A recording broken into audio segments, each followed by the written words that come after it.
The next speaker is Mr. Sanjay Singh. Your time is 12 minutes, Mr. Sanjay Singh. धन्यवाद मान्यवर, आपने budget पर मुझे बोलने का मौका दिया। मैं अपनी बात शुरू करना चाहूंगा। मान्यवर, हमारे कुछ दोस्त जो कभी इधर हुआ करते थे, अब वो उधर चले गए हैं। उनके लिए चंद पंक्तियों से अपनी बात शुरू करूंगा कि कैसा ये हादसा है मेरी जिंदगी के साथ, कैसा ये हादसा है मेरी जिंदगी के साथ। मैं हूं किसी के साथ, मेरा दिल किसी के साथ। तो जो लोग उधर चले गए मान्यवर, उनका दिल हमारे साथ है, भले वो किसी के साथ हो। मान्यवर, इस बजट का बहुत ढोल पीटा जा रहा है कि बड़ा क्रांतिकारी, बड़ा अच्छा बजट, बड़ा विकसित भारत का बजट है। यह बजट क्या है मान्यवर? पूरे देश को पता चलना चाहिए कि भारत माता की सेना रक्षा के लिए जो बजट आता है, उस बजट में कटौती करने का काम किया गया। 9.6% से घटाकर 9.43% किया गया। भारत का अन्नदाता किसान जो अपने खून पसीने से देश को चलाने का काम करता है मान्यवर, उसका बजट, कृषि का बजट 3.2% से 20% से घटाकर 3.15% किया गया।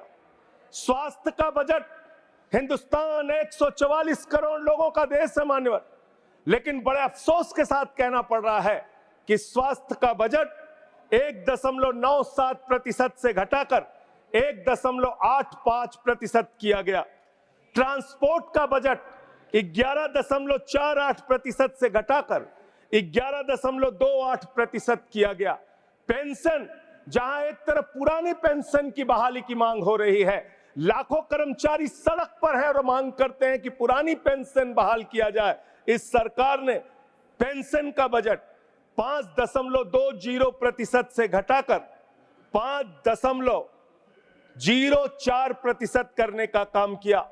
एनर्जी का बजट 2.10% से घटाकर 1.42% करने का काम किया।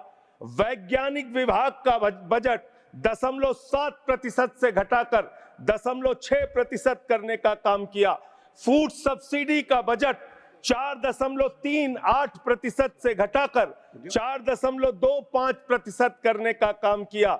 नॉर्थ ईस्ट के विकास का बजट, मणिपुर की तो चर्चा आपने नहीं की, लेकिन नॉर्थ ईस्ट के विकास का बजट आपने 0.13% से घटाकर 0.12% करने का काम किया। सामाजिक कल्याण, जिसमें आपका बिल्कुल यकीन नहीं है, उसका भी बजट आपने घटाया। 1.22% से घटाकर 1.17% करने का काम किया। आपने फर्टिलाइजर का, खाद का बजट 3.88 से घटाकर 3.4% करने का काम किया और फूड सब्सिडी आपने घटाने का काम किया। यह है आपके विकसित भारत के खोखले बजट की सच्चाई। हर वर्ग को आपने चोट पहुंचाने का काम किया मान्यवर। आप कहते हैं आप दुनिया की 5वीं बड़ी अर्थव्यवस्था है, 5वीं बड़ी अर्थव्यवस्था है। अरे ये तो सच्चाई बताइए कि ये 5वीं बड़ी अर्थव्यवस्था किसके लिए है? आपने चंद पूंजीपतियों का 16 लाख करोड़ रुपए माफ किया। ये इस देश की सच्चाई है। आपने 16 लाख करोड़ रुपए पूंजीपतियों का माफ किया। आपने 14 देश के प्रधानमंत्रियों ने जितना कर्जा लिया, उससे दोगुना कर्जा अकेले आपकी सरकार ने लिया। आपने 150 लाख करोड़ रुपए कर्जा लेने का काम किया, देश को कर्ज में डुबाने का काम किया। मान्यवर, मैं बताना चाहता हूं इस सरकार से किन किन वर्गों को उम्मीद थी। इस सरकार से उम्मीद थी देश के अन्नदाता किसानों को कि आप एमएसपी दोगुना करेंगे।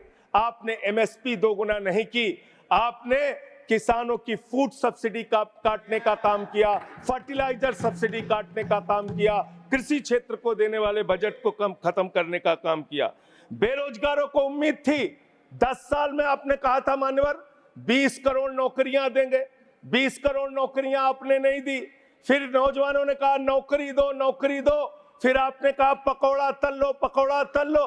फिर आपने कहा पान की दुकान लगा लो, पान की दुकान लगा लो। फिर आपने कहा 4 साल की नौकरी कर लो सेना में, 4 साल की नौकरी। मैं मान्यवर आपके माध्यम से भारत के प्रधानमंत्री से बड़ी विनम्रता पूर्वक पूछना चाहता हूं, देश के प्रधानमंत्री को 73 साल की उम्र में तीसरी बार प्रधानमंत्री बनना है, लेकिन किसान का बेटा नौजवान सेना में 4 साल की नौकरी करेगा, ये भेदभाव क्यों है? मैं पूछना चाहता हूं मान्यवर, आपके माध्यम से इस सरकार से जानना चाहता हूं, अगली योजना क्या आएगी आपकी? आप कह रहे हो इंटर्नशिप योजना, ट्रेनिंग योजना, 5,000 रुपए की ट्रेनिंग ले लो, 5,000 रुपए की ट्रेनिंग ले लो। मान्यवर 5,000 रुपए की ट्रेनिंग 500 बड़ी कंपनियों में आप देंगे। मुझे भारत की 100 कंपनियां आप बता दीजिए जिसमें एक कंपनी में आप 4,000 ट्रेनी रख सकते हैं। एक कंपनी बता दीजिए जिसमें आप 4,000 प्रशिक्षु आप रख सकते हैं ट्रेनिंग के तौर पे। ये भी आपका आंकड़ा सिर्फ एक जुमला है, इसके अलावा कुछ नहीं है। आज अब मुझे लगता है एक ही योजना बाकी रह गई है मान्यवर, वो योजना है कि हमारी भारत की सरकार, आदरणीय नरेंद्र मोदी जी की सरकार अगली योजना लेके आएगी कि इस देश के नौजवानों को मुफ्त में 5 करोड़ कटोरा बांटा जाएगा। भीख मांगो योजना, भीख मांगो योजना लाने का काम ये लोग करेंगे। मान्यवर इस देश में आपने अर्थव्यवस्था को लेकर कहा पांचवी बड़ी अर्थव्यवस्था है। वो 5वीं बड़ी अर्थव्यवस्था का लाभ किसको मिल रहा है?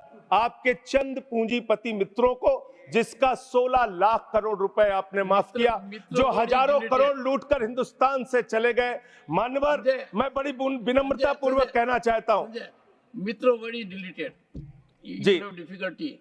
ठीक है सर। मान्यवर मैं बड़ी विनम्रता पूर्वक आपके माध्यम से पूछना चाहता हूं, क्या इस देश की अर्थव्यवस्था में रेहड़ी पटरी वालों का कोई योगदान नहीं? जो 10 करोड़ रेहड़ी पटरी वाले पूरे देश में हैं, उनका कोई योगदान नहीं है क्या मान्यवर? वो भी सरकार को टैक्स भरते हैं। आपकी सरकार उनको भी फूटी आंख से देखना नहीं चाहती। आपने रेहड़ी पटरी वालों को कहा अपने नाम के आगे नेम प्लेट लगाओ, अपने नाम के आगे नेम प्लेट लगाओ। हिंदुओं की, मुसलमान, दलितों के पीछे आदिवासी हो, क्या हो ये बताओ। मैं पूछना चाहता हूं, आपके माध्यम से सरकार के कहना चाहता हूं मान्यवर, अगर नेम प्लेट लगवाना है तो लगवाइए गले में नेम प्लेट। नीरव मोदी के गले में नेम प्लेट लगवाइए कि 20,000 करोड़ रुपए हिंदुस्तान का वो बाकी है, लगवाइए नेम प्लेट। 10,000 करोड़ रुपए विजय माल्या हिंदुस्तान का बाकी है, लगवाइए नेम प्लेट गले में। ललित मोदी के कि 3,000 करोड़ रुपए हिंदुस्तान का लूट के भाग गया, लगवाइए नेम प्लेट मान्यवर। मैं कहना चाहता हूं नितिन संदेशरा के कि वो 6,000 करोड़ रुपए हिंदुस्तान का लूट के भाग गया, लगवाइए नेम प्लेट।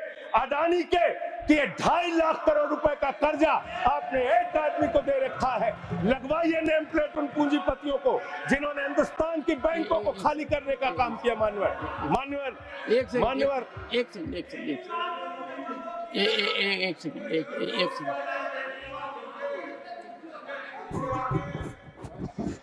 सेकंड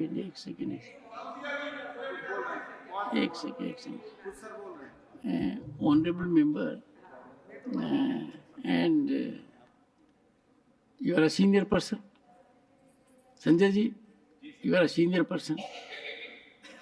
धारा प्रवाह में आप काफी कुछ कह गए फिगर्स के बारे में, बाकी तो you can make your point, no difficulty about it. One second.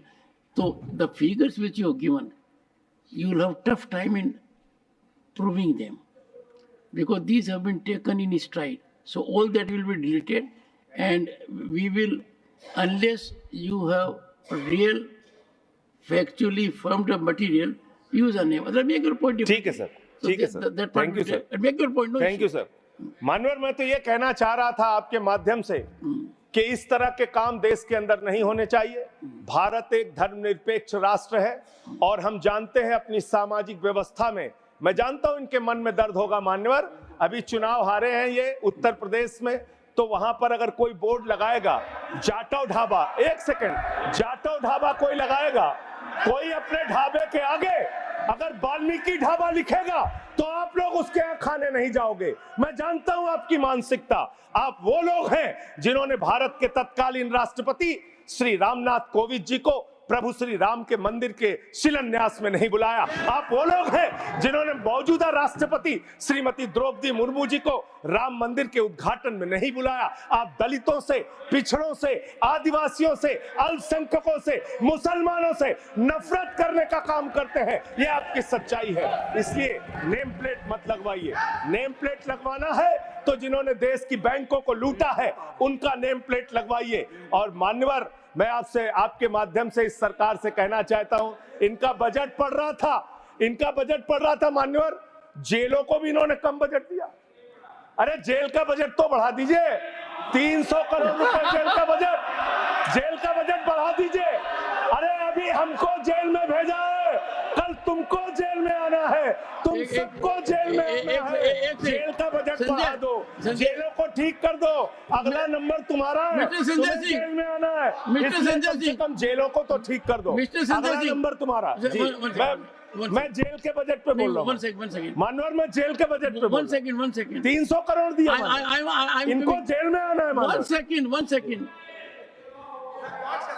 सदन के नेताजी से मैं अनुरोध करूंगा कि ये बहुत मार्मिक अपील है जेल का बजट बढ़ाने के लिए, और इस पर आप गौर फरमाइए। धन्यवाद सर, धन्यवाद सर। ठीक है ना, धन्यवाद सर। एक पृष्ठभूमि भी है मान्यवर, इसका ध्यान रखा जाएगा। में इन्होंने न्यायपालिकाओं के लिए जो बजट रखा वो नाकाफी है। 5 करोड़ केसेस पेंडिंग है इस देश के अंदर, और 6 लाख लोगों को पूरे देश में जेलों में रखा गया है, जिसमें करीब 76% अंडर ट्रायल है। इसका मतलब आपका मकसद न्याय दिलाना नहीं है, आपका मकसद किसी मामले की सच्चाई तक पहुंचना नहीं है, आपका मकसद है पकड़ पकड़ के एक एक व्यक्ति को जेल में डालना। आपने दिल्ली के मुख्यमंत्री को, जिनकी शुगर 36 बार 50 से नीचे जा चुकी है, आपने दिल्ली के मुख्यमंत्री को पकड़ के जेल में डाल दिया। नहीं मानवर, अब इनको बार बार मौका मत दीजिए, मुझे अपनी बात पूरी करने दीजिए। I am not yielding sir, I am not. आपने 2 बार कहा, हैबिट बना लिया इन्होंने सर। दिल्ली के मुख्यमंत्री को सर इन्होंने पकड़ के जेल में डाल के रखा। दिल्ली के शिक्षा मंत्री को इन्होंने 2 साल से जेल में रखा। दिल्ली के स्वास्थ्य मंत्री को इन्होंने 2 साल से जेल में रखा। आप एक एक विपक्ष के नेता को पकड़ पकड़ के जेल में डालते हैं। हेमंत सोरेन को मुख्यमंत्री को जेल में आपने रखा, संजय रावत को जेल में रखा, अनिल देशमुख को जेल में रखा, सबको पकड़ पकड़ के आप जेल में रखते हैं। बंगाल के 3 मंत्रियों को आपने पकड़ के जेल में रखा। आपका मकसद ट्रायल कराना नहीं, न्याय दिलाना नहीं, आपका मकसद हम लोगों को पकड़ के जेल में रखना है। जितना जेल में डालोगे, मैं आपसे कहना चाहता हूं, जितना जेल में डालोगे उतना गर्त में जाओगे। जिसने भी ये राजनीति की है उसका समापन हो गया है। अभी 240 पे पहुंचे हो, कल 24 पे पहुंचोगे, इसके बाद 2 पे भी आओगे। मैं जो 1-2 मिनट और मैं बस कह के अपनी बात खत्म करूंगा, मेरे टाइम में से उसको काट लीजिएगा। मान्यवर, भेदभाव की बात, सबसे भेदभाव इनको करना है। मुसलमानों से भेदभाव, सिखों से भेदभाव, ईसाइयों से भेदभाव, दलितों से भेदभाव, पिछड़ों से भेदभाव, और अब राज्यों से भेदभाव, राज्यों से भी भेदभाव, महिलाओं से भेदभाव, राज्यों से भेदभाव। क्या भेदभाव किया सर इन्होंने? 2,32,000 करोड़ रुपए, 2,32,000 करोड़ रुपए दिल्ली के लोगों ने सरकार के केंद्रीय खजाने में टैक्स के रूप में दिया, जीएसटी और इनकम टैक्स के रूप में। बदले में हमको कितना मिलता है? 0। 9 साल से आप दिल्ली को बजट नहीं देते। पंजाब के लोग, बस मेरे में से काट लीजिएगा सर, 1-2 मिनट काट लीजिए, पार्टी के उसमें से काट लीजिएगा। पंजाब के लिए सर, पंजाब का किसान अपना खून पसीना बहा के खेत में गेहूं पैदा करता है, धान पैदा करता है। आपने 8,000 करोड़ रुपए पंजाब के विकास का पैसा रोक रखा है, विपक्ष के राज्यों का पैसा आपने रोक रखा है।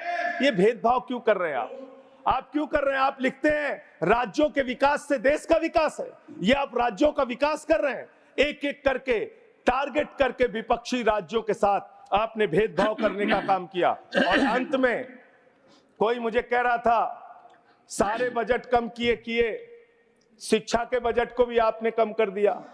मैंने इन लोगों से कहा शिक्षा से इनका कोई लेना देना नहीं है, शिक्षा से इनका कोई लेना देना नहीं मान्यवर।